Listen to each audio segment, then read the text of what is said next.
Bonsoir, bonsoir, bonsoir, peuple de Dieu, vous, nous qui, enfin, vous êtes toujours fidèles à nos prédications, nos enseignements, nos études bibliques. Que Dieu vous bénisse abondamment. Et je vous rappelle une seule adresse que vous pouvez trouver toutes les vidéos que nous avons fait déjà. C'est sur YouTube. Une seule adresse, c'est Christian Delso. Delso, c'est D-E-L-S-A-U-X. Et sur le terrain, vous saurez venir à Péniel, à la rue Montigny-6. Rue Paul Janson, numéro 55, à Montigny-600. Le code postal, c'est 6061. Pour commencer, nous allons invoquer notre Dieu. Nous allons mettre notre Dieu en première position. Prions l'Éternel. Dieu Tout-Puissant, nous te bénissons, nous te glorifions, que tu nous assistes jusqu'à la fin, Père Saint-Seigneur, encore aujourd'hui. Tu es toujours avec nous, Père Saint, jusqu'ici, tu ne nous abandonnes pas, tu nous donnes la force, nous donnes la santé. Merci, Père Saint-Seigneur, pour tes bienfaits.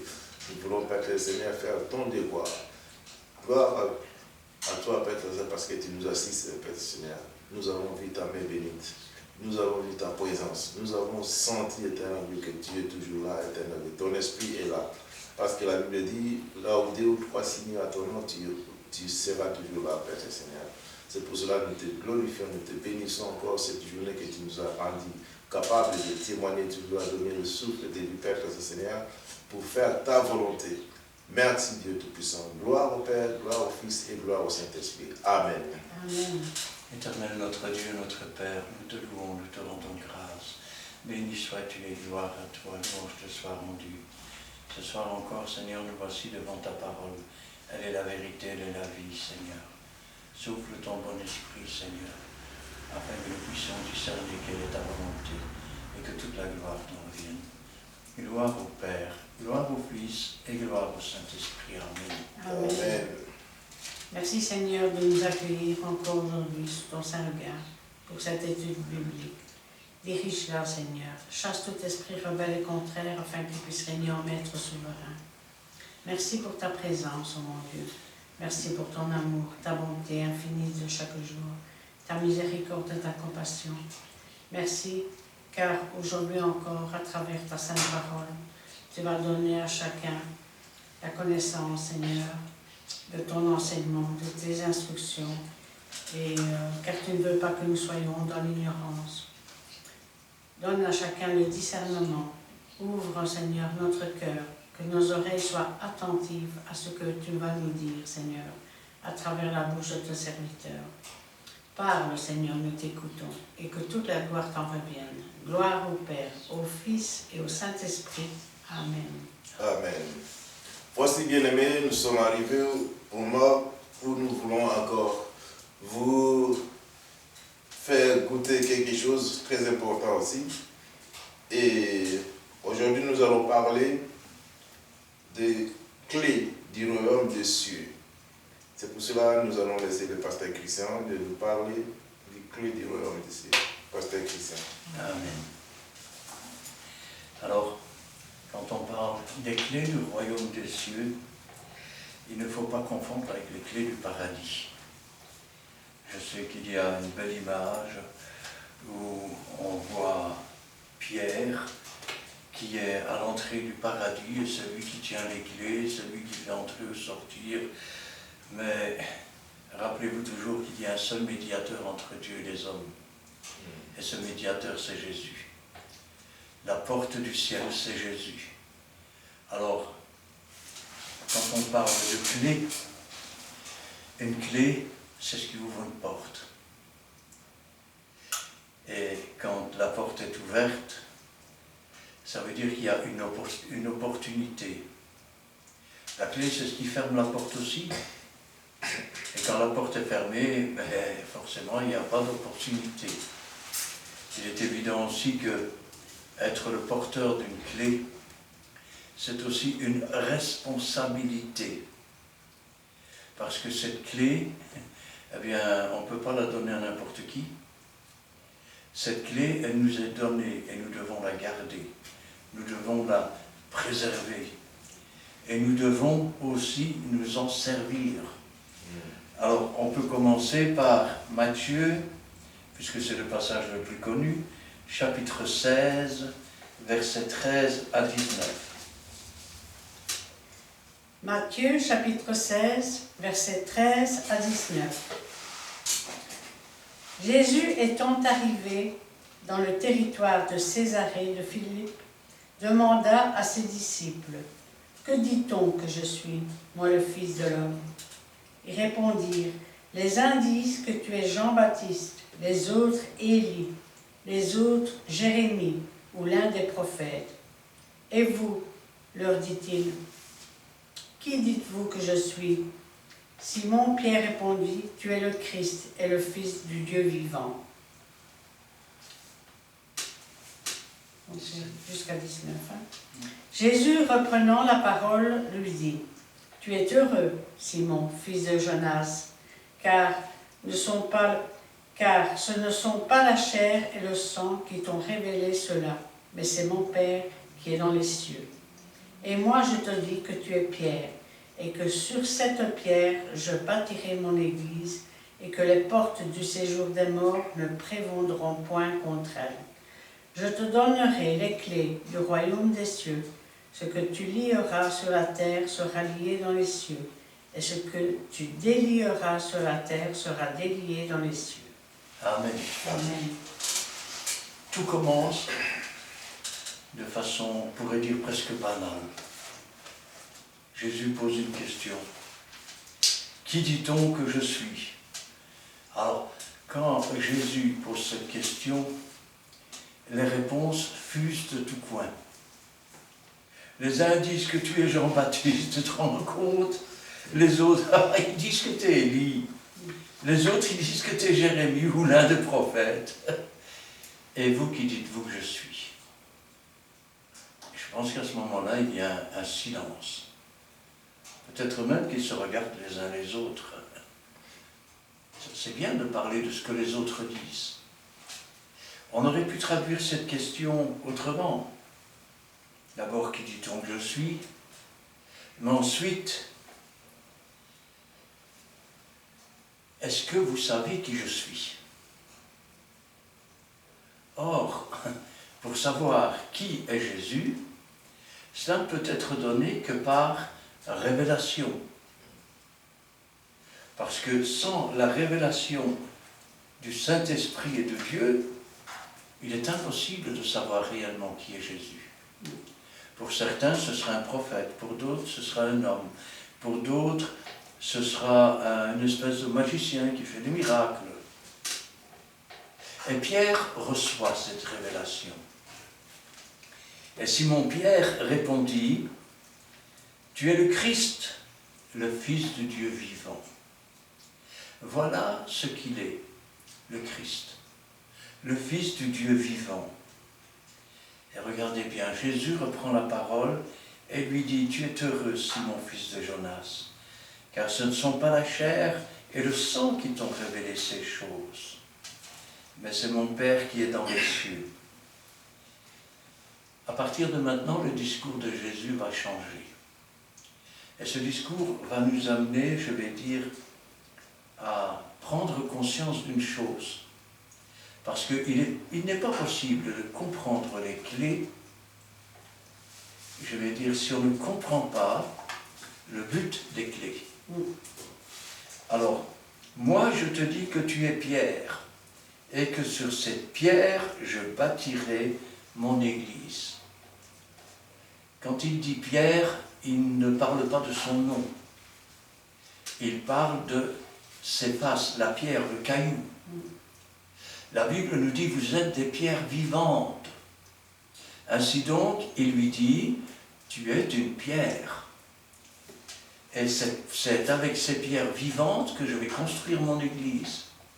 Quand Dieu dit, vous êtes le temple, l'habitation de Dieu en esprit, ce n'est pas tu es le temple, mais vous êtes, au pluriel.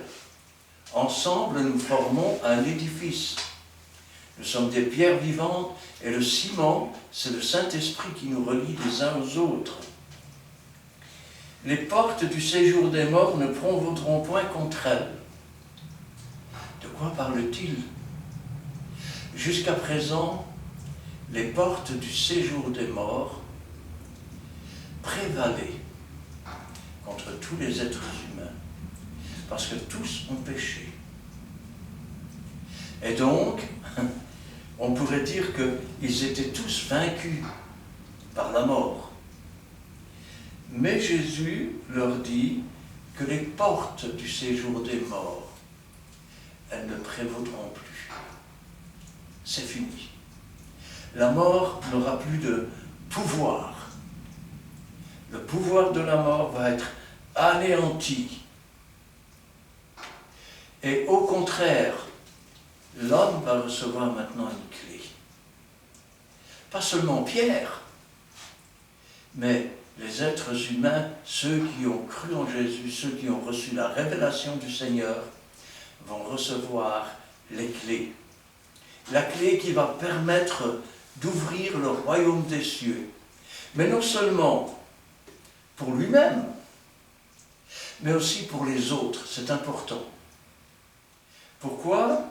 Parce que le but premier, je veux dire, c'est de retrouver l'autorité perdue sur le séjour des morts, l'autorité perdue dans les lieux célestes, c'est-à-dire dans le royaume des cieux, sur les esprits méchants. Et ainsi, je donnerai les clés du royaume des cieux, ce que tu liras sur la terre sera lié dans les cieux. Lorsque tu chasses un esprit, tu le lies. Peut-on entrer dans la maison d'un homme fort sans l'avoir d'abord lié? Tu le lies. Et parce que tu l'as lié sur la terre, il est lié dans les cieux, dans les lieux célestes. Amen. Et ce que tu délieras sur la terre, quand tu délies l'âme qui était liée par les esprits méchants dans les lieux célestes, elle est déliée aussi dans les cieux.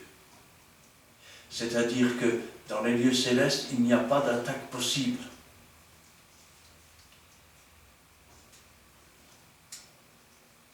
Quand je pense à ça, je me dis, c'est bien.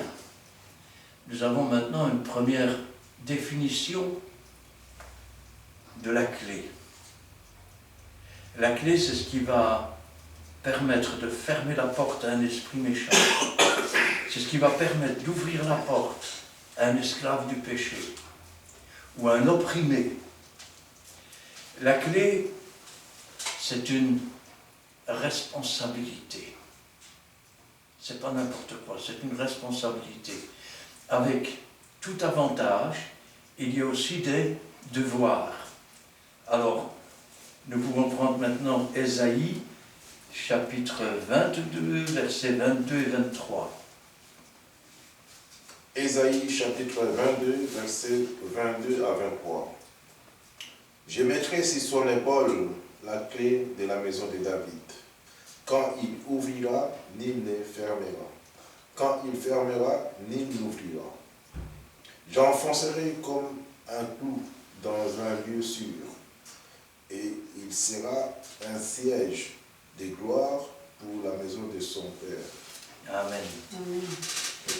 Je mettrai, on parle ici du Messie, je mettrai sur son épaule la clé de la maison de David.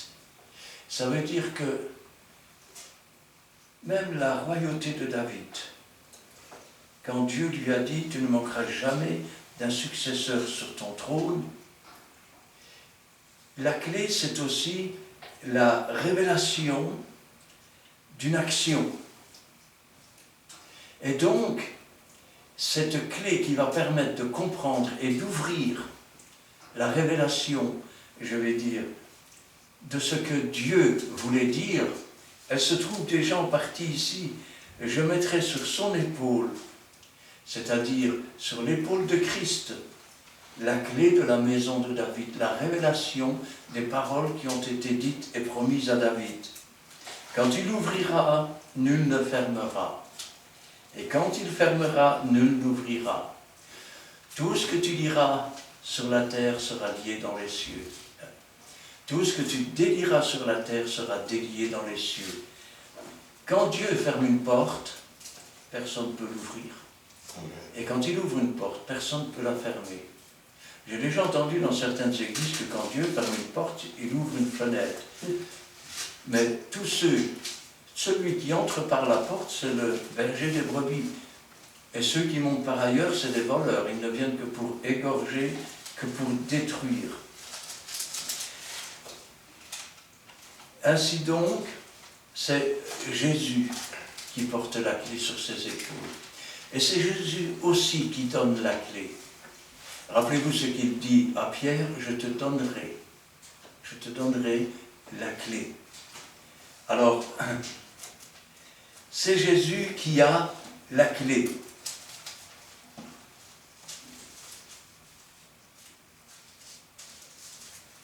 Un petit instant, voilà.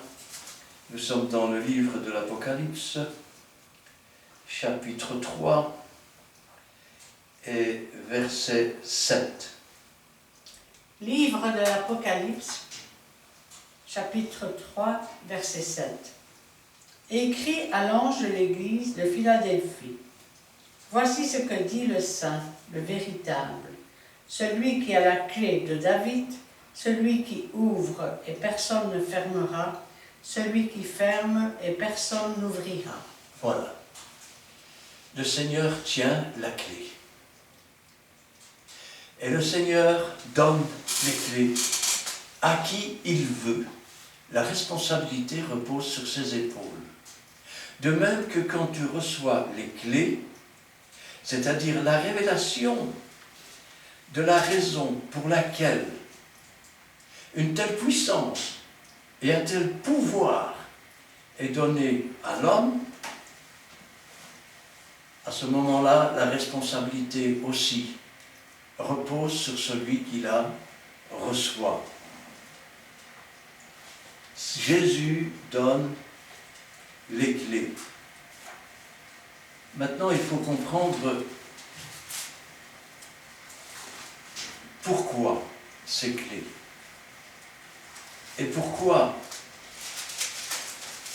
ne l'a-t-il pas donné avant? On pourrait même dire, pourquoi a-t-il retiré les clés?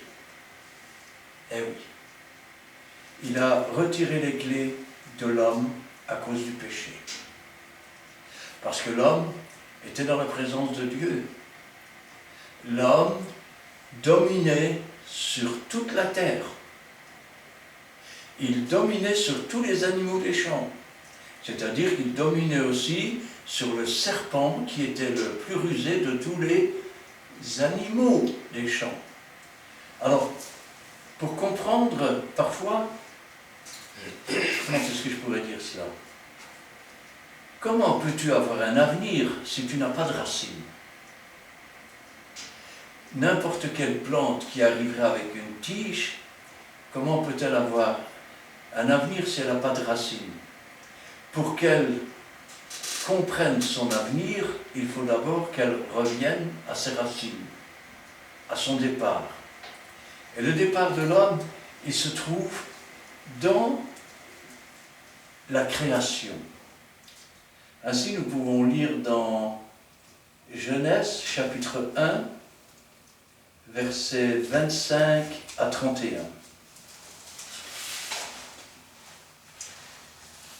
Nous sommes dans le livre de Genèse, chapitre 1er, et le verset 25 à 31. Dieu fit les animaux de la terre selon leur espèce, les bétails selon son espèce, et tous les reptiles de la terre selon leur espèce. Dieu vit que cela était bon. Puis Dieu dit, faisons l'homme à notre image, selon notre ressemblance, et qu'il domine sur les poissons de la mer, sur les oiseaux du ciel, sur les bétails, sur toute la terre et sur tous les reptiles qui rampent sur la terre. Dieu créa l'homme à son image. Il les créa à l'image de Dieu. Il créa l'homme et la femme. Dieu les bénit. Et Dieu leur dit, soyez féconds, multipliez, remplissez la terre et l'assujettisez et dominez sur les poissons de la mer, sur les oiseaux du ciel, sur tous les animaux qui se meuvent sur la terre. Et Dieu dit, voici, je vous donne toute herbe portant de la sémence et qui est à la surface de toute la terre, et tous les arbres ayant en lui du fruit d'arbre et portant de la sémence, ce sera votre nourriture. Et à tous les animaux de la terre, à tous les oiseaux du ciel, et à tous ceux qui se meuvent sur la terre, ayant en soi un souffle de vie. Je donne toute herbe verte pour nourriture. Et cela fut ainsi.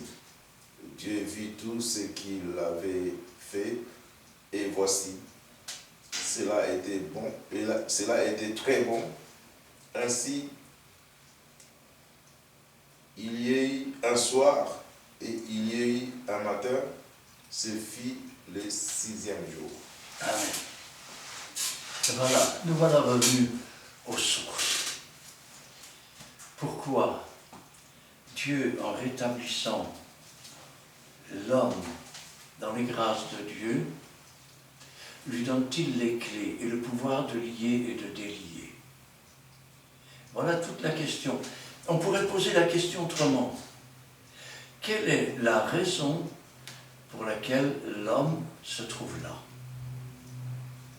Et la raison, elle se trouve dans les origines des choses. Rappelons-nous que Dieu n'avait pas encore créé la terre, il n'avait pas encore créé le ciel. Et voilà qu'un ange, l'une de ses créations, astre brillant, on l'a appelé étoile, on l'a appelé Lucifer, ça veut dire lumière, va, je vais dire, entraîner un tiers des anges parce que il veut prendre la place de Dieu. Mais il n'a pas été trouvé le plus fort. Et Dieu a jeté dans l'abîme tous ces anges déchus qui ont quitté leur demeure première, c'est-à-dire leur corps d'ange, et sont devenus des esprits errants. Puis après, Dieu va punir le serpent ancien, c'est-à-dire à l'époque astre brillant. Il va le rabaisser du rang d'ange au rang d'animal. Et pour mieux le punir, il va faire une terre avec des animaux, avec des plantes. Parmi ces animaux et ces plantes va se trouver le serpent ancien, le dragon des derniers temps, le diable, astre brillant, Lucifer, appelez-le comme vous voulez. Et qui va-t-il mettre pour dominer sur lui? Il va créer l'homme. Mais il ne va pas le créer n'importe comment. Il va le créer à l'image de Dieu, à la ressemblance de Dieu. Oh, bien sûr, chaque être humain a un visage différent. Mais, sous l'aspect spirituel, quand le serpent ancien voit l'homme et il voit la femme. C'est l'image de Dieu que reflètent l'homme et la femme. Et donc c'est comme si Dieu était toujours là pour le surveiller, toujours là pour le dominer. Voilà le but de l'homme. Voilà pourquoi il a été créé, pour dominer sur les animaux, pour dominer sur Satan et le punir, pour dominer sur les plantes et sur tout ce qui existait sur la terre. Rappelez-vous toujours que quand on obéit à quelqu'un ou qu'on dépend de quelqu'un, eh bien on devient l'esclave de ce quelqu'un. Alors, maintenant que nous connaissons le but de la création, quand l'homme s'est soumis à la proposition du diable, il a donc douté de Dieu. Il est donc entré dans le mal. Et en entrant dans le mal et en doutant de Dieu et en désobéissant, il a perdu les clés. Les clés de la révélation. Il a perdu les clés de la domination. Il est devenu l'esclave. Alors, pourquoi Jésus rend les clés? Parce que Dieu veut à nouveau que l'homme domine sur le serpent ancien, sur le dragon, sur les démons. Je vais dire autrement, l'homme connaissait parfaitement son avenir. Son avenir, c'était de vivre éternellement. Il n'avait pas besoin d'horoscope pour cela. L'homme n'avait pas besoin de craindre ou de quoi que ce soit, parce qu'il savait que Dieu pourvoyait à tous ses besoins. Amen. Il était là pour régner sur la terre. Avez-vous jamais remarqué que c'est une des promesses de Dieu, que nous allons régner sur la terre pendant 1000 ans? Parce que Dieu veut rétablir l'homme dans son règne. Et pour rentrer dans ce règne, il faut recevoir les clés du Seigneur. Mais pour recevoir les clés du Seigneur, il faut pour cela revenir dans la révélation. Et pour revenir dans la révélation, il faut revenir dans la foi, dans la confiance. Pierre a reçu la révélation, la confiance et la foi ont agi comme une pierre. C'est sur cette foi, sur cette pierre que Jésus va bâtir l'Église. C'est sur cette foi et sur cette pierre, sur cette révélation, que les portes de la mort ne prévaudront plus et que l'homme passe de la mort à la vie. On pourrait dire que ce sont les clés de la vie. C'est la clé de Jésus. Jésus est la résurrection et la vie. Quand il donne la clé, il donne en fait le moyen d'ouvrir la porte du séjour dans les lieux célestes.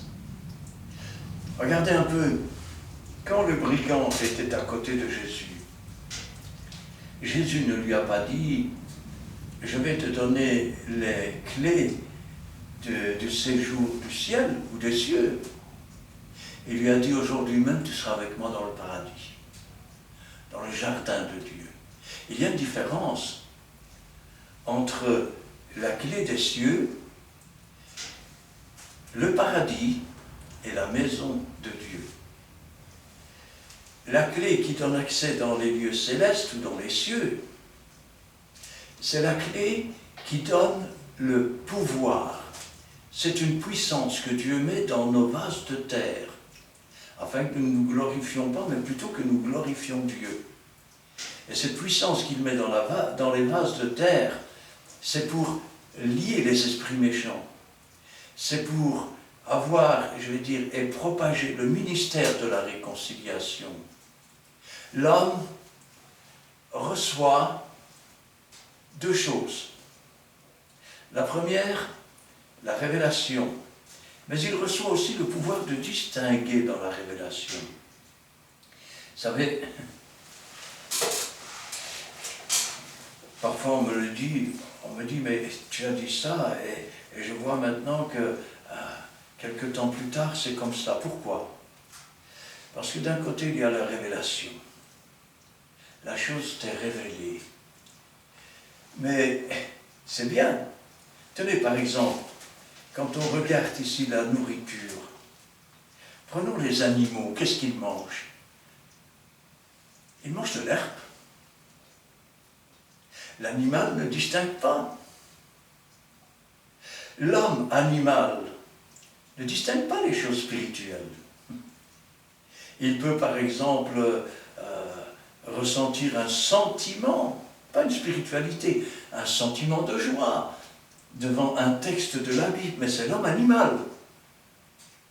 L'homme spirituel, non seulement reçoit la nourriture, il mange le fruit, il mange l'herbe, mais il distingue dans ce qu'il mange le fruit, l'herbe et la semence.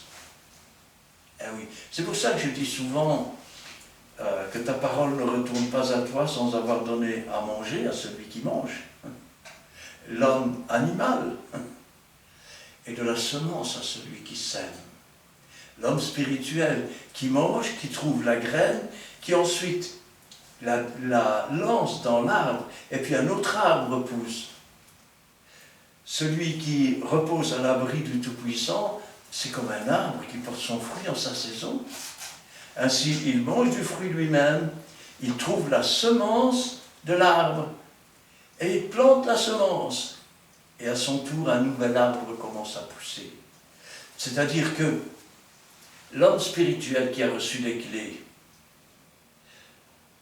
ne se repèse pas lui-même, mais il nourrit aussi, de façon à ce que d'autres arbres prennent vie. Rappelez-vous cet aveugle.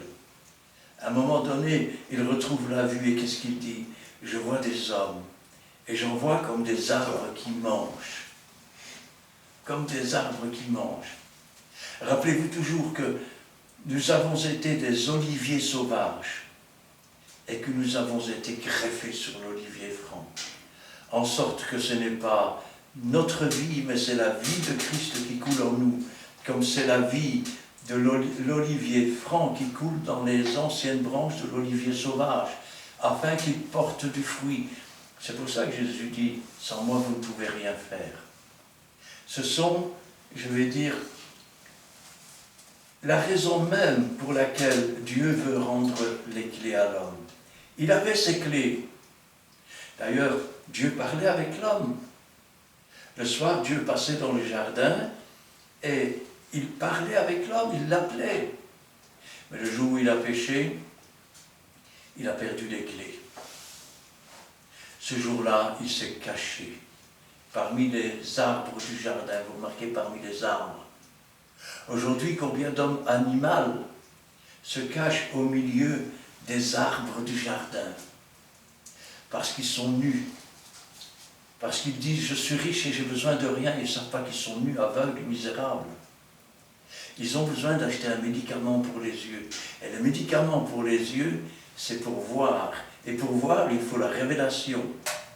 Ainsi donc, Dieu sonde les cœurs et les reins. Dieu sonde le but de l'homme. Et quand il a sondé le but de l'homme, il lui donne, on pourrait presque dire, les armes pour ouvrir, la clé qui lui permet d'entrer. Et ainsi, comme le dit si bien la Bible, déjà être assis dans les lieux célestes avec Jésus-Christ. Et quand je pense à ça, je me dis, Seigneur, voilà donc le but premier du Seigneur.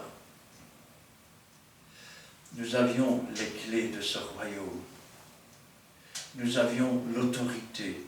Nous pouvions commander au serpent ancien, dragon des derniers temps. Nous étions pour lui comme la punition infligée par Dieu et on dominait sur lui. Après avoir perdu cela, Dieu veut nous le rendre. Vous en voulez une preuve? Marc chapitre 16.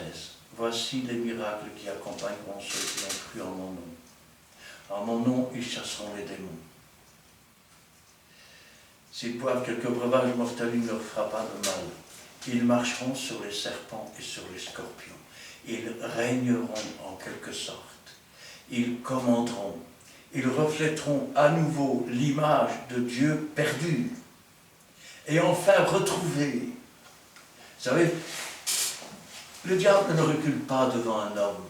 Il n'a pas peur de l'homme. Mais quand un homme a retrouvé les clés du royaume, quand il est habité par le Dieu vivant, réconcilié avec Dieu, et qu'il a la révélation du plan de Dieu, je peux vous dire que quand il marche sur le trottoir, fût-ce un vieil homme avec le dos courbé, avec un bâton dans la main, face à un démon musclé comme Hercule, si on peut dire, eh bien, c'est le démon qui traverse le chemin pour prendre un autre trottoir. Et c'est le démon qui se sauve en courant. Parce que Dieu a donné l'autorité, cette autorité perdue. Et comment l'a-t-il donnée? En rendant les clés. C'est ainsi qu'on peut fermer la porte au diable et ouvrir la porte à l'esclave. C'est ainsi que nous combattons, non contre la chair et le sang, mais contre les dominations, contre les esprits méchants dans les lieux célestes. C'est là le but de notre création. Amen. Dominer, régner, dominer sur les animaux, dominer sur l'homme animal, dominer sur les démons, dominer sur le diable. Je vais le dire autrement. Je n'ai pas besoin d'aller voir un horoscope. Pourquoi? Parce que je connais mon avenir. Et vous allez dire, je ne comprends pas, vous savez ce qui va se passer demain? Non, mais que je vive ou que je meure, j'appartiens au Seigneur, et ça je le sais. Je sais aussi que Dieu a préparé des œuvres. Je sais aussi que Dieu veut que je marche sur les scorpions et les serpents, ça c'est mon avenir. Ça a été mon passé, c'est mon présent, et ce sera mon avenir. Et je sais que dans mon avenir, Dieu va couper le fil de ma vie, et qu'il va me prendre auprès de lui. Ce jour-là, il me dira, aujourd'hui même, tu seras dans le paradis avec moi. Pourquoi? Parce que déjà, nous devons être assis dans les lieux célestes. Je vais le dire autrement. Vous pourrez dire, mais comment puis-je arriver à ce point-là? Rappelez-vous d'abord qu'il faut avoir reçu la révélation du fait que nous sommes des pécheurs, que nous sommes perdus, que nous sommes sans vie, que nous sommes voués à descendre dans le séjour des morts, mais que Jésus, notre frère, voici ma mère, mes frères et mes sœurs, ceux qui écoutent la parole de Dieu, qui la mettent en pratique, que notre frère a payé le prix de notre délivrance, que nous n'avons plus à payer, que nous sommes des ambassadeurs de Dieu sur cette terre, et mieux que cela, nous sommes des rois. Nous avons été créés pour régner sur la terre, nous avons été créés pour régner sur le règne animal des démons. Nous avons été créés pour vaincre et remettre à sa place le diable. Et Dieu nous rétablit dans ses fonctions. Alors, la deuxième chose qu'il faut comprendre, il est vrai que la prière fervente du juste a une grande efficace. Mais ce n'est pas une question de prière ou de mots. Eh oui, certains hommes pensent qu'à force de paroles, ils vont être exaucés. Dieu sonde les cœurs et les reins. Dieu sonde les cœurs et les reins. Parfois, ce sont les prières les plus courtes, mais les prières, je vais dire, qui connaissent la clé du royaume des cieux et qui savent la saisir pour l'ouvrir. Seigneur, sauve! C'est tout. Dieu entend et Dieu sauve. Ah Seigneur, je te loue, je te rends grâce. Vous connaissez l'histoire du corbeau et du renard, que tu es beau, que tu es grand, que tu es majestueux. Tu essayes d'avoir un fromage, mais tu n'auras pas le fromage. Rappelle-toi toujours que les chemins tortueux, ce sont les serpents qui les empruntent. Dieu est quelqu'un de droit. Amen.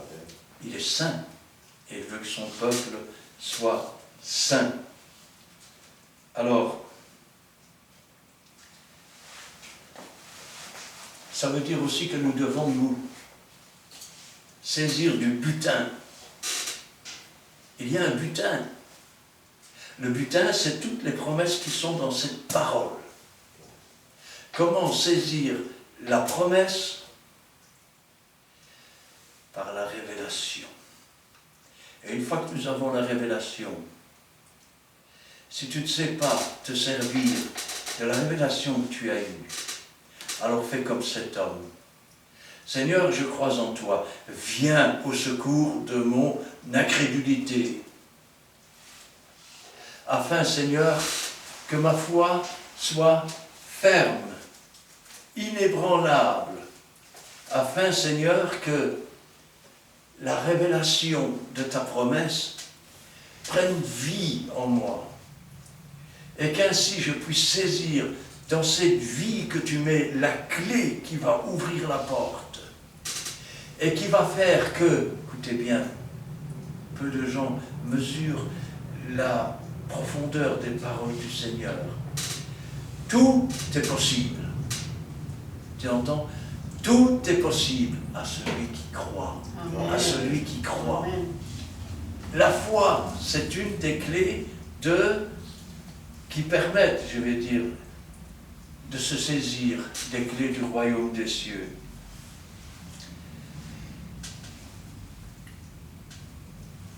Maintenant, il faut parler du partage des clés. Alors, on va prendre un autre passage. Petit instant, je tourne les pages de ma Bible. Voilà. Et nous allons prendre dans Galates, chapitre 2, versets 6 à 9. Galates, chapitre 2, versets 6 à 9. Ceux qui sont les plus considérés, quels qu'ils aient été jadis, cela ne m'importe pas. Dieu ne fait point exception de personne. Ceux qui sont les plus considérés ne m'imposaient rien. Au contraire, voyant que l'Évangile m'avait été confié pour les incirconcis, comme à Pierre pour les circoncis, car celui qui a fait de Pierre l'apôtre des circoncis a aussi fait de moi l'apôtre des païens. Ayant reconnu la grâce qui m'avait été accordée, Jacques, Céphas et Jean, qui sont regardés comme des colonnes, me donnèrent à moi et à Barnabas la main d'association, afin que nous allassions, nous, vers les païens, et eux vers les circoncis. Amen. Amen. Le partage des clés. Vous remarquez que Paul fait mention de Pierre. Pierre à qui Jésus a dit « Je te donnerai les clés du royaume des cieux ». Et il dit « Celui qui a fait de Pierre l'apôtre, c'est lui qui m'a fait apôtre ». Il aurait pu traduire cela autrement. Celui qui a donné les clés du royaume des cieux à Pierre, à Jean, à Jacques, me les a données aussi. Je vais le dire autrement.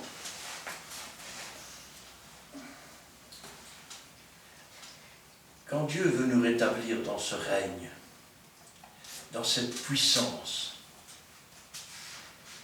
il fait de nous un peuple, le peuple de Dieu, le peuple saint, le peuple de régnant. Je vais dire autrement, il n'y a plus de ni juif ni grec. Il n'y a plus de noir, il n'y a plus de blanc, il n'y a plus de jaune, il n'y a plus de rouge. Il n'y a plus que des rois et des reines. Quand Jésus est venu sur la terre, il est venu en parfaitement homme, à la fois dans une chair semblable à la nôtre, mais à la fois étant lui-même Dieu le Fils. pour faire de nous des fils et des filles du Dieu vivant aussi, afin que, bien qu'habitant dans cette chair, nous soyons le reflet de la puissance et de la volonté de Dieu. C'est à cela que Jésus donne les clés, que ces clés, il les partage. Alors vous me direz, oui, mais ça c'était Jacques, c'était Jean, c'était Pierre, c'était Paul. Dieu les a eus. Aujourd'hui, c'est toi et c'est moi. Aujourd'hui, c'est toi et c'est moi. Dieu te donne à la fois le fruit. Tout bon arbre porte du fruit. Mais avant de porter du fruit, il faut d'abord manger le fruit. Eh oui, c'est dans le fruit que se trouve la semence du fruit. Il faut aussi semer le fruit pour plus tard. Oui, parce que si tu manges tous les fruits, et que tu ne sèmes pas les semences, si tu manges toute l'herbe et que tu ne sèmes pas l'herbe, je vais dire autrement, parce que quand on parle d'herbe, il y a toutes sortes d'herbes. Si maintenant, oui, n'allez pas dire que je vous instruis à manger de l'herbe comme les vaches. Si maintenant tu manges le blé qui est une herbe, il y a la semence dans le blé. Si tu manges tout, ben voilà, tu as tout mangé, tu es content. On pourrait chanter la chanson, j'ai bien mangé, j'ai bien bu, j'ai la peau du ventre bien tendue. Merci petit Jésus. Mais qu'as-tu fait? Qu'as-tu fait? Dieu nous a sauvés pour des œuvres qu'il a préparées. Et les œuvres qu'il a préparées, c'est aller chercher les âmes, c'est la moisson.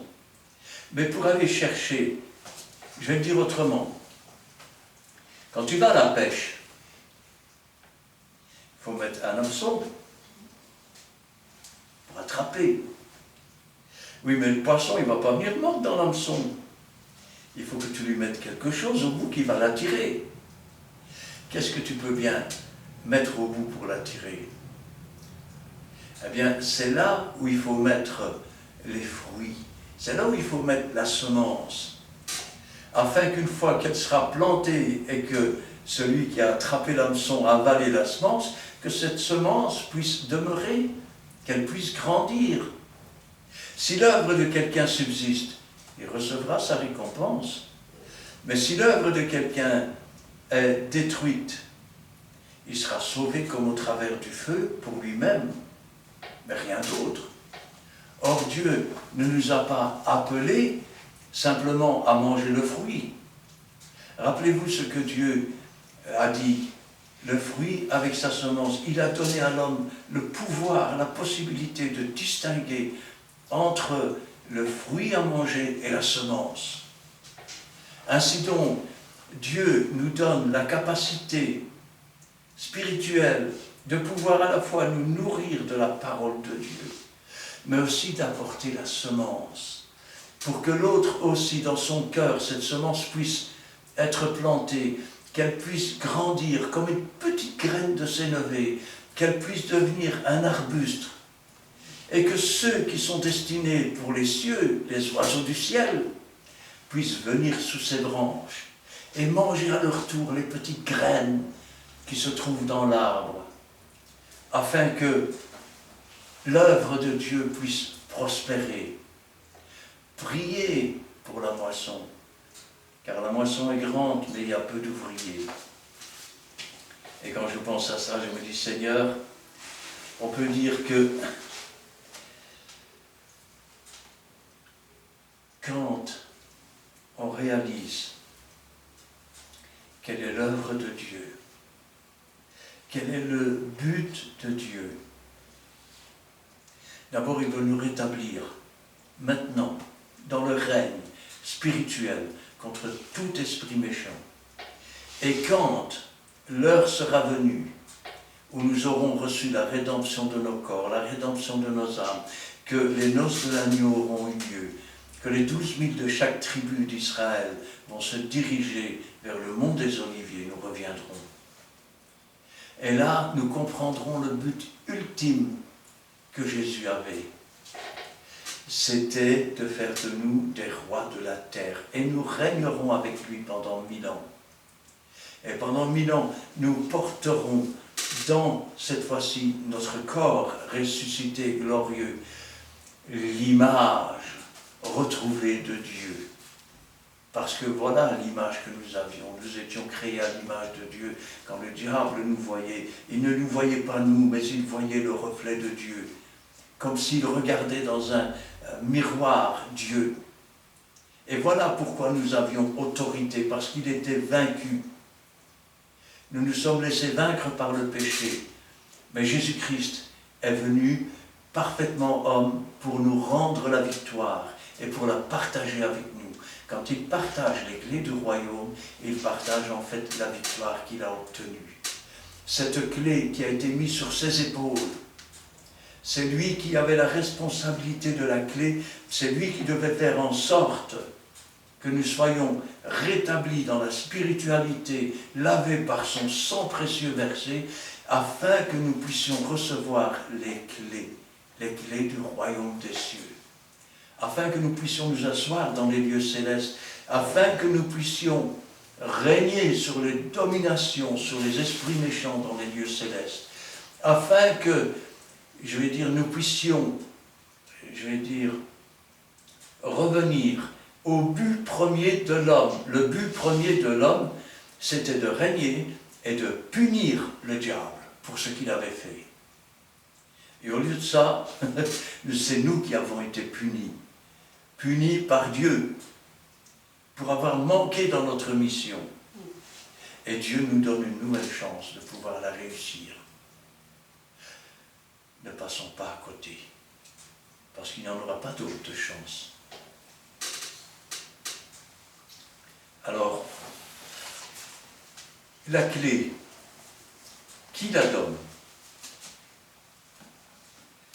Nous sommes dans Hébreux,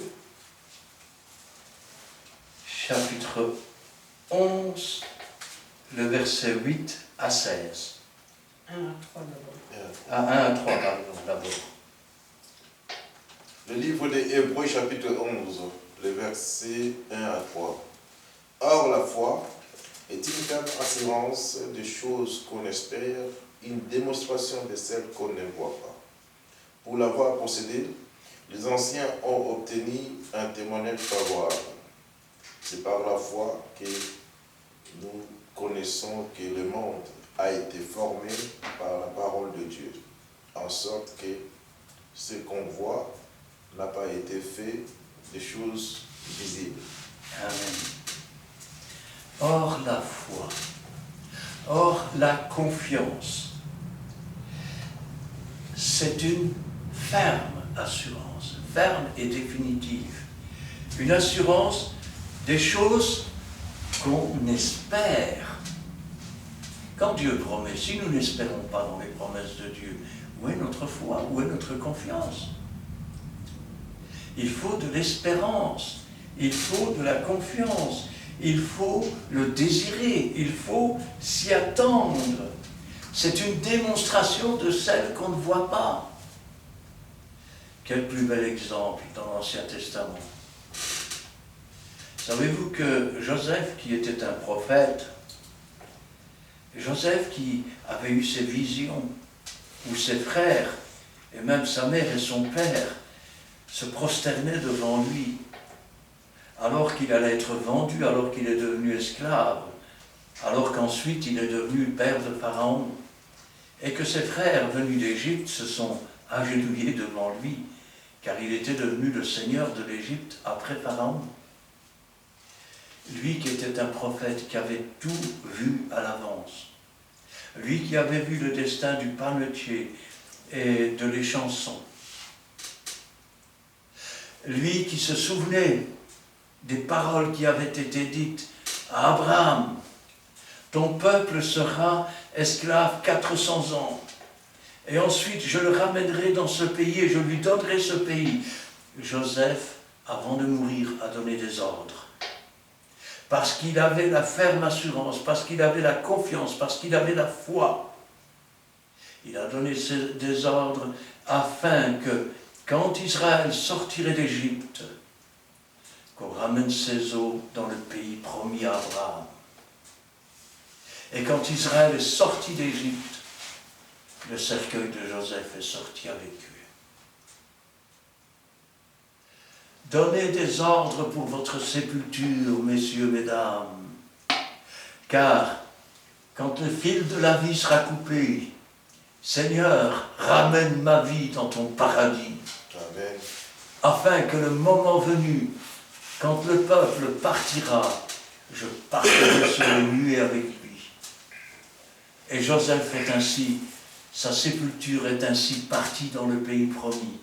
De même que Dieu nous a promis un pays, il nous a promis une nouvelle terre et de nouveaux cieux, afin que le moment venu, nous puissions aussi partir. Ces hommes ne discutaient pas. Vous savez, la foi, elle est souvent sujette à controverse. Pourquoi? Mon frère, Jésus te guérit. Vous faites ça parmi un peuple qui n'a aucune instruction ni quoi que ce soit, et à qui vous avez parlé de Jésus. Il lâche ses béquilles et il marche. Pourquoi? Parce qu'il a confiance, parce qu'il prend la chose comme acquise, même si on ne la voit pas. Faites ça à des hommes instruits. Oui, bien sûr, mais si je lâche ma béquille, je vais peut-être tomber. Le doute, la crainte qui est souvent le reflet d'un péché. L'image de celui qui n'a pas la ferme assurance, de celui qui ne croit pas, qui ne désire pas, et qui ne s'approprie pas la victoire. Alors, c'est pour ça qu'il est dit qu'ils avaient une ferme assurance, et qu'ils faisaient la démonstration d'une chose que l'on ne voyait pas, ou en tout cas pas encore. Regardez un peu ce qui nous est dit du verset 8 au verset 16. Chapitre 11, verset 8 à verset 16. C'est par la foi qu'Abraham, lors de sa vocation, obéit et partit pour un lieu qu'il devait recevoir en héritage, et qu'il partit sans avoir où il allait.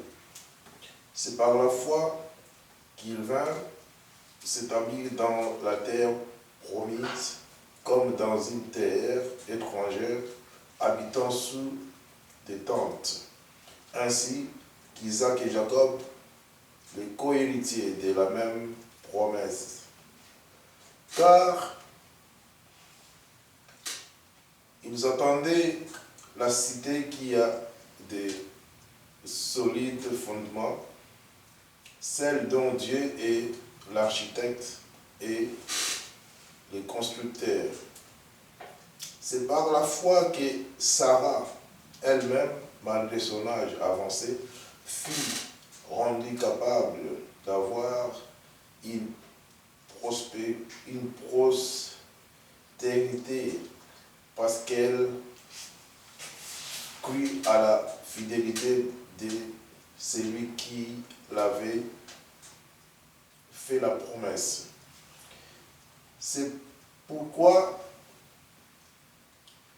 d'un seul homme déjà usé du corps naquit une postérité nombreuse comme les étoiles du ciel, comme les sables qui est sur le bord de la mer et qu'on ne peut compter.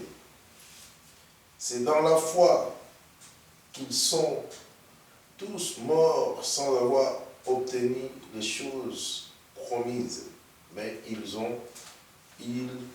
les ont vus et salués de loin, reconnaissant qu'ils étaient étrangers et voyageurs sur la terre. Ceux qui parlent ainsi montrent qu'ils cherchent une patrie. S'ils avaient eu envie, celle d'où ils étaient sortis, ils auraient eu le temps d'y retrouver. Mais maintenant, ils en désirent une meilleure, c'est-à-dire in céleste. C'est pourquoi Dieu n'a pas honte d'être appelé leur Dieu, car il leur a préparé une cité. Amen. Ces hommes du passé nous montrent l'une des clés qui permet de s'emparer de la clé du royaume des cieux. Sans la foi, il n'est pas possible d'être agréable à Dieu. Il faut que ceux qui s'approchent croient que Dieu est le rémunérateur de ceux qui ont la foi. Or, ces hommes, ils marchaient sur la terre comme des étrangers. Qu'est-ce que Dieu nous demande? Sortez du milieu d'eux, nous pourrions dire, sortez de ces nations, sortez de ceux qui vivent dans la déchéance, de ceux qui ont perdu leur pouvoir de royauté sur les esprits méchants. Maintenant, vivez comme des étrangers sur cette terre, car vous n'êtes pas terrestres, vous êtes célestes. Vous avez perdu votre célesticité, si on peut parler comme ça, et vous êtes entrés dans la terrestrité. Ça veut dire quoi? Ça veut dire tout simplement que tant que vous restez terrestre, vous ne pouvez pas approcher le céleste. Ça veut dire qu'il faut mourir pour le monde, ne plus être vivant pour le monde, être un étranger sur cette terre. C'est-à-dire que vous ne vous appuyez plus sur vos biens, vous ne vous appuyez pas, je vais dire, sur ce que vous voudriez faire, ou quoi, ou ceci, ou cela. Vous vous appuyez sur les promesses de Dieu. Amen. Et vous marchez jour après jour, non pas comme faisant partie du monde, mais comme un étranger, comme vivant dans ce corps, comme si ce corps n'était qu'une tente. Une tente passagère. Et vous attendez de revêtir votre domicile céleste. Pour le chrétien, vous attendez de revêtir votre corps glorieux, enfin ressuscité, qui a enfin reçu sa rédemption, pour entrer pleinement et complètement dans, je vais dire, le règne que Christ vous a fixé. C'est pas pour rien que Jésus va revenir régner pendant 1000 ans et que nous allons régner avec lui. C'était notre tâche première. Il aurait pu dire autrement, dominer sur les animaux des champs, dominer sur les plantes, sur les arbres. Il aurait pu dire, régner sur la terre. L'homme était le roi de la terre. Et quand il a envoyé Jésus pour réintégrer l'homme dans son rang, il l'a fait avec un corps d'homme. Parce qu'il fallait que ce soit celui qui est habilité à régner sur la terre qui rétablisse le règne. Et pour cela, il fallait qu'il ne cède en rien au diable, comme Adam et Ève avaient cédé.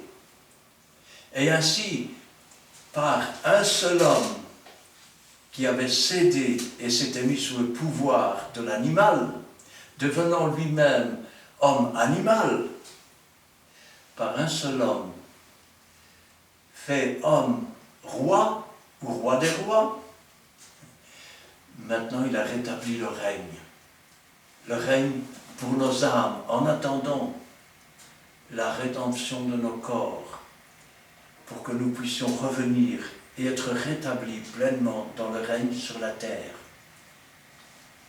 Et quand je pense à cela, je me dis, Seigneur, quand notre tâche sera finie, après avoir été rétabli pendant 1000 ans pour régner sur cette terre, Dieu fera une nouvelle terre et des nouveaux cieux.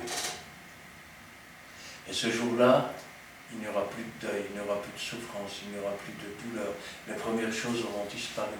Jésus sera le flambeau de la cité. Il n'y aura plus de soleil, il n'y aura plus de lune. Nous serons pour toujours avec le Seigneur, dans la paix, dans la joie. Et quand je pense à cela, on peut penser aussi au pouvoir de la clé. Alors, Jean 20, versets 21 à 23. Jean chapitre 20, versets 21 à 23. Jésus leur dit de nouveau, « La paix soit avec vous. Comme le Père m'a envoyé, moi aussi je vous envoie. » Après ces paroles, il souffla sur eux et leur dit, « Recevez le Saint-Esprit. Ceux à qui vous pardonnerez les péchés, ils leur seront pardonnés. Et ceux à qui vous les retiendrez, ils leur seront retenus. » Amen. Regardez, Jésus, comme je l'ai dit, est venu pour nous rétablir dans le règne. Et regardez ce qu'il dit. Jésus leur dit de nouveau, c'est le jour de sa résurrection. La paix soit avec vous. Et cette phrase à laquelle on porte si peu d'attention parfois. Regardez bien, écoutez bien. Comme le Père m'a envoyé. Pourquoi Dieu le Père l'a envoyé? Il l'a envoyé pour régner sur les scorpions, sur les serpents, pour, je vais dire, garder la domination et ainsi prendre sur lui la punition que méritait notre faiblesse, notre manquement dans les ordres reçus de Dieu, dans le fait que nous ayons cédé la couronne et notre règne à Satan, qui est toujours en train de vouloir tout détruire, l'homme, l'humanité et Dieu si possible. Ainsi, comme il a été envoyé pour, je vais dire, vaincre les ténèbres, pour vaincre le diable, pour porter nos péchés, à son tour il nous envoie. À son tour il nous envoie. Mais il ne nous envoie pas à vide, il ne nous envoie pas comme des hommes pécheurs, il ne nous envoie pas comme des hommes incultes. Il nous donne le Saint-Esprit. Il nous donne le Saint-Esprit. Pourquoi? Parce que le Saint-Esprit conduit dans toute la vérité. Parce que le Saint-Esprit donne les dons nécessaires pour l'accomplissement de son œuvre. Et Jésus met le Saint-Esprit en nous, afin que nous soyons comme un temple. Vous savez, Dieu habite dans un temple. Et Dieu a fait de ses corps des temples, dans lesquels il veut habiter par son esprit, afin que nous soyons une maison de prière, pas une maison de blablabla et pas une maison de n'importe quoi. Une maison dans laquelle la volonté de Dieu est exprimée dans chacune des demandes. La pensée de Dieu est manifestée dans chacune des demandes. Et comme il a été envoyé, il nous envoie. Nous avons une mission. Nous avons une mission. Dieu nous envoie chercher ces petites brebis perdues. Dieu nous envoie pour combattre l'ennemi des âmes. Pas pour combattre les hommes, pas pour juger, dit, t'as vu ce qu'il fait, celui-là, il ne vaut pas grand-chose. Quand j'aurai tous les dons, quand j'aurai toute la connaissance, si je n'ai pas l'amour. L'amour des âmes. Sans l'amour des âmes, tu ne peux convaincre de rien du tout. Parce que si je n'ai pas l'amour, je suis une grosse caisse vide qui fait du bruit. Et ainsi, quand Dieu met en nous, il met son amour pour les âmes, car Dieu a tant aimé. La manifestation de l'amour, c'est Jésus qui nous a aimés. Et l'amour de Dieu qui est répandu en nous, c'est le Saint-Esprit. Et la clé qu'il nous donne, c'est une clé qui permet d'ouvrir les lieux célestes, les cieux, d'entrer en combat et en contact avec ces dominations, avec ces esprits méchants, et de leur donner des ordres, non plus en tant qu'un pécheur misérable qui est sous la domination de Satan, mais en tant que et au nom du Roi des rois et du Seigneur des seigneurs. Amen. Amen. Voici, nous sommes arrivés quasiment à la fin. Voici les clés du royaume des cieux. On vous laisse le temps de regarder cette vidéo. Et si vous avez des questions, posées. Et ça va nous permettre encore de faire des sujets très importants pour notre prochain étude biblique. Donc voici, nous avons commencé par une prière et nous pouvons terminer aussi par une prière. Amen. Merci, Père Céleste. Règne ici nous, Père Christ Seigneur, parce que c'est toi qui nous as appelés, élus, choisis. Père, nous sommes là, Père Seigneur. Nous voulons que tu puisses nous assister, éternel Dieu. Assiste aussi, Père Seigneur, à ceux qui vont regarder cette vidéo. Dieu Tout-Puissant, tu n'es pas un fils de l'homme pour mentir. C'est pour cela que nous sommes là, Père Seigneur, encore. Dans le creux de ta main, nous voulons rendre grâce, Père Seigneur, à ceux qui sont fidèles et qui regardent cette vidéo. Et des vidéos aussi, parmi des milliers de vidéos que nous avons fait, Père Seigneur. Toi, tu es là, Père Seigneur, pour édifier ton peuple. C'est pour cela, Père Seigneur, nous voulons te dire merci d'avoir touché les âmes à travers cette vidéo et sauvé aussi, Père Seigneur, ton peuple à travers cette vidéo. Merci, Dieu Tout-Puissant, nous voulons laisser notre chemin de retour dans le creux de ta main, éternel Dieu. Nous te bénissons, nous te glorifions. Garde-nous dans le creux de ta main, Père Seigneur. Nous voulons toujours avoir la force, Père Seigneur, qui vient de toi. C'est pour cela, Père, nous ne manquerons pas de témoigner dans les prochaines rencontres. Dieu Tout-Puissant, sois glorifié. Nous te laissons cette prière dans le nom, Père Seigneur, de notre Seigneur et Sauveur, notre Seigneur et Sauveur Jésus-Christ de Nazareth. Amen. Amen. Éternel, notre Dieu, notre Père, nous te louons, nous te rendons grâce. Béni sois-tu dans le grand et puissant nom de Jésus-Christ, notre Sauveur. Père Céleste, que ton règne vienne, qu'ainsi, quand tu règnes sur nous, Seigneur, ta volonté soit faite, que les clés du séjour des cieux nous soient ainsi données, Seigneur. Aide-nous à chercher ton royaume et ta justice, afin que toutes ces choses soient données. Ne nous soumets pas à la tentation, ne nous induis pas en tentation.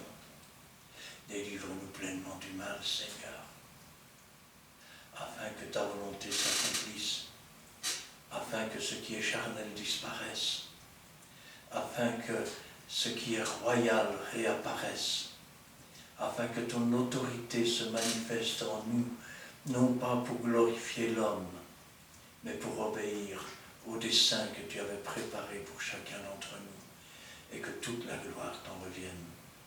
Gloire au Père, gloire au Fils, et gloire au Saint-Esprit. Amen. Amen. Amen. Merci Seigneur pour cet instant béni par ta présence. Merci Seigneur pour cette étude biblique que nous avons eue avec toi, ô Dieu Tout-Puissant, avec toi Jésus-Christ, avec toi Saint-Esprit. Car tu ne veux pas que nous soyons dans l'ignorance. Tu as donné chacun, Seigneur, la révélation de tes paroles et tout ce que nous devons savoir sur le thème, les clés du royaume des cieux. Merci Seigneur, car tu nous rappelles d'être remplis de sagesse afin, Seigneur, de te ressembler, de te rechercher et de recevoir les clés du royaume des cieux que tu as préparé pour chacun de nous. Utilise-nous comme un instrument béni entre tes mains, car nous voulons être remplis, Seigneur, de sagesse, d'amour et d'intelligence. Nous voulons, Seigneur, à chaque instant de notre vie, faire ta volonté. Ne permets pas, Seigneur, que nous tombions en tentation, mais garde-nous, Seigneur, en toi, pour toi et par toi, Seigneur. Que ton Saint-Esprit brûle en nous tous les interdits cachés, afin que nous puissions être vrais devant toi. Comme toi-même tu es fidèle envers nous, nous voulons te rester fidèles jusqu'au bout, mon Dieu. Interviens aussi, Seigneur, pour tous ceux, Seigneur, qui aujourd'hui vont regarder et écouter cette vidéo biblique. Travaille leur cœur, oh mon Dieu, afin que cette parole ne retourne pas en arrière sans avoir fait son effet. Et vous qui êtes fidèles à chaque étude biblique, vous qui aimez la parole de Dieu, Si cette étude a touché votre cœur, manifestez-vous. Likez cette vidéo. Faites connaître vos remarques, vos commentaires. Et les serviteurs ici présents se feront un plaisir de vous répondre par la parole de Dieu qui est vraie. N'oubliez pas de partager en grand nombre dans votre entourage, vos familles, par les réseaux sociaux. Et si vous désirez aussi, abonnez-vous. Vous serez le premier à recevoir cette étude biblique. Soyez tous bénis dans le nom puissant de Jésus-Christ. Amen. Amen.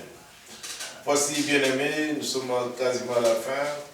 On vous rappelle seulement une seule adresse que vous pouvez aussi voir les autres vidéos qu'on a diffusées. On ne fait pas la publicité, mais on veut que le monde puisse avancer dans le royaume des cieux. Nous voulons prêcher cet évangile pour que le monde vienne à Jésus. Donc voici, nous sommes quasiment à la fin. Je vous rappelle une seule adresse que vous pouvez trouver les autres vidéos que nous avons fait déjà depuis une année passée. C'est Christian Delisso sur YouTube. Delisso, c'est D-E-L-S-A-U-X. Et sur le terrain, si vous voulez nous suivre, vous pouvez venir à Péniel. Fraternité évangélique des Pentecôtes, Péniel. Nous sommes sur la rue Paul Janson, numéro 55, au 6061, à Montigny-Sissambre, donc Charleroi. Et quant à nous aujourd'hui, on vous dit bye bye, et Dieu vous bénisse.